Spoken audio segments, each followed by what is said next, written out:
Vino's Germany days பார்த்துட்ருக்க எல்லாருக்கும் வணக்கங்க. இன்றைக்கி வந்து லஞ்சுக்கு வந்துட்டு தக்காளி சாதம் தான் செய்யலான்ட்டு இருந்தேன். ஏன்னா ஃப்ரெண்ட்ஸ்லாம் வீட்டுக்கு வரதுனால ஒரே ரைஸாக வச்சிடலான்ட்டு அதுக்கு தான் ரெடி பண்ணிட்டு இருந்தேன். தக்காளியும் வெங்காயமும் வந்து கட் பண்ணி வச்சுட்டு அப்புறம் சப்ரிஷ்க்கு வந்து ரெடி பண்ண ஆரம்பிச்சிட்டேன்.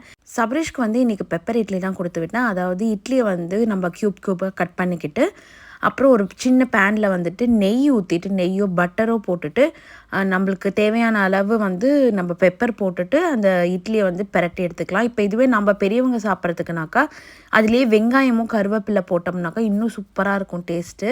என்னடா பெப்பர் இட்லியே இவ்வளோ பெருசாக சொல்கிறேன்னு நினைக்காதீங்க, ரொம்ப நல்லாயிருக்கும். இது நீங்கள் ஒரு தடவை ட்ரை பண்ணுங்கள். அப்புறம் அவங்க அப்பா வந்து கப் கேக் வாங்கிட்டு வந்திருந்தாங்கங்க, அதையும் வச்சுட்டு கிரேப்ஸும் வச்சு அமுச்சு விட்டாச்சு. இதுதான் இன்றைக்கி அவருக்கு வந்துட்டு நான் இதை சொல்லியிருந்தேன்ல, தக்காளி சாதம் தான் செய்ய போகிறேன்.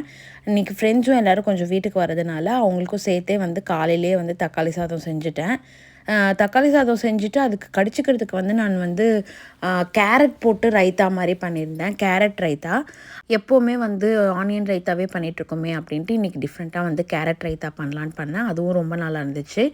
அப்புறம் அவருக்கும் வந்து தக்காளி சாதம் பேக் பண்ணிவிட்டு கேரட் ரைத்தா பேக் பண்ணிவிட்டேன். அரிஷை பிக் பண்ணிவிட்டு வரும்போது தான் அவங்க டீச்சர் வந்து நாளைக்கு ஸ்கூல் ஃபெஸ்ட் இருக்குது, அதனால் ஒவ்வொரு பேரண்ட்டும் ஏதாச்சும் ஒரு டிஷ்ஷு வந்து செஞ்சு எடுத்துகிட்டு வரணும்னு சொன்னாங்க.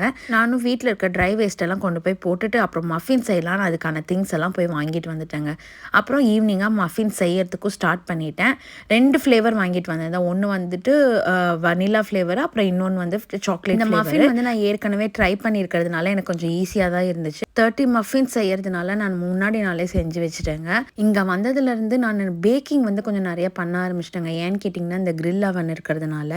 நம்ம இந்தியாவில் வந்து இந்த கிரில் அவன் இல்லாததுனால பேக்கிங்லாம் அவ்வளோவா சரியாக வராது. பட் இங்கே இருக்கிறதுனால சூப்பராக வந்துருச்சு. பாருங்கள் மஃபின்ஸ் எவ்வளோ சூப்பராக இருக்குன்னு.